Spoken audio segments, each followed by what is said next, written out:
Hello, and welcome to another Rangaroos map of the Reek. And today we're taking a look at Orsha North. Orsha was first mentioned in the historical record in 1067. It was a small town located near the Orsha River.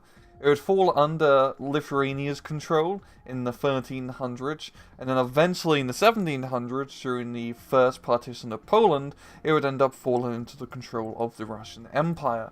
In 1812, the city would end up being burned down due to the Napoleonic invasion, and in World War I it would end up being captured by the German Empire, and then after the World War I it would fall under Soviet Russia's control as part of the Belarusian satellite state. Also would fall to German forces within the first month of Operation Barbarossa. It wouldn't be till 1943 where the Soviets would attempt their first offensive onto the Orsha position, but it would end up being repulsed. And it wasn't until the summer of 1944 during Operation Bagration where Orsha would eventually be recaptured by Soviet forces. In 1991, Orsha would be a part of the general strike which swept across the Soviet Union, when hundreds of thousands of coal miners would go on strike due to the fact of the increased consumer goods costs.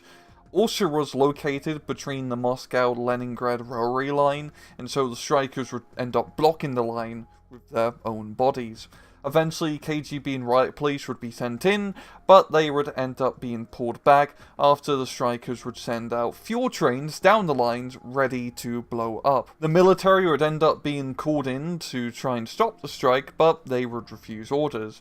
With options starting to run out, the government would offer to negotiate with the general strikers, and the strike was eventually suspended and called off. In-game, Orsha North is a 1v1 size map, which is roughly 7.5 kilometers long and roughly 7 kilometers wide. It has 24 capture points to be captured, and also quite notably, it is a rather symmetrical map. So let's take a look closer at the terrain features. The far flanks of this map are usually featured around this hill position, with 2 small villages available to be captured, and a lot of forest for rather close quarters infantry fighting.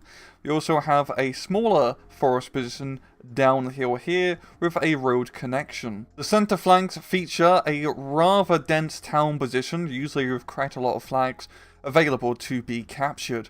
And also on the central flanks are these rather important hill positions, which give you a very good overview over the enemy portion of the map, including the enemy town position and the central plains position. The central part of the map is quite exposed, with a lot of open fields. You do have a little bit of cover with these forests situated on either side, and you also have some building cover as well. Each player gets 4 reinforcement land spawns with rather reasonable road connections, which gets you to the central hotpoints of the map. And arguably the most important terrain feature is this windmill, which does in fact spin. In battle, Orsha North is probably one of the best maps that Eugene Systems has ever designed, and I'm not just saying that for exaggerated effect, I truly mean it. The main reason for this claim is that it's symmetrical, almost perfectly symmetrical. There's a few minor terrain features between both sides which change, but the major terrain features such as the hills, the towns, are pretty much the same side to side. And due to that perfect symmetry, there really is no map imbalance towards one side or the other. Really, it's a very good map for testing out pure player skill between 2 players. You could argue that it's really the final destination of Steel Division 2. But symmetry alone does not just make a map good. In my personal opinion, what makes a map good and balanced is the accommodation of multiple different playstyles, and Orsha North definitely fits that accommodation. On the flanks, you can play pretty heavy, with light vehicles and infantry pushing through and try to capture those important flank hill positions. In the central flank areas, you have some very fun CQC infantry fights where pioneers and flamethrower infantry definitely come in quite handy.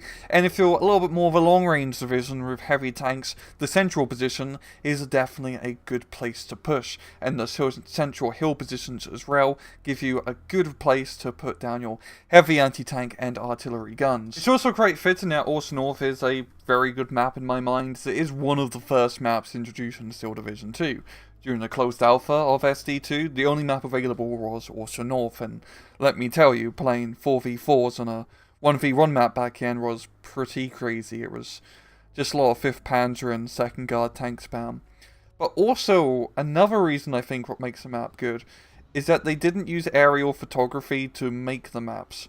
Now, I'm not saying aerial photography map creation is inherently bad. It's pretty cool how they managed to recreate these battlefields in this 3D game environment.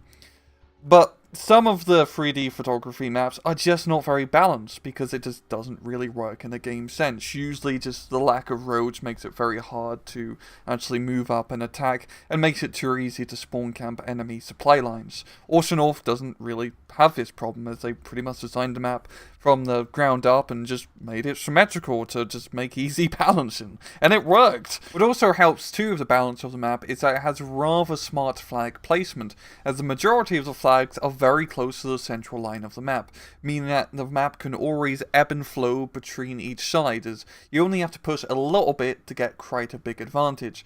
Where in some maps, a lot of the flags are more deep into the enemy spawn, and you're just not really going to get ya. For example, the town flanks on this map usually have rather concentrated flag positions, so even though it's a rather risky position to push into an enemy defended town, it pays off as you get a lot of flags very easily. Orsha North is also just a very good looking map as well, aesthetically speaking. It's got this lovely late afternoon vibe as the sun is slowly setting off in the distance. You got orange and yellow fields mixed in with rather lush green forests, and just enough town architecture not to make it feel like you're fighting completely in the middle of nowhere in Belarusia.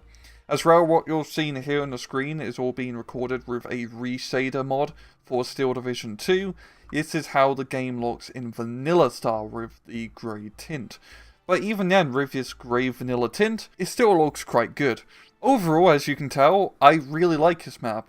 I love the look of it. I think it's a fantastic map for competitive play due to the symmetry. I'm always very happy to see this map being played in Steel Division League or whatever tournament comes around, because it's a very good map for a tournament setting. And I do risk more of the maps for just simple symmetry, as it's just an easy way to make a good and balanced map. And well, I'm going to leave it off at that. This has been another Rangaroos Map of the Week. I hope you guys enjoyed the video. And as usual, please just take it easy.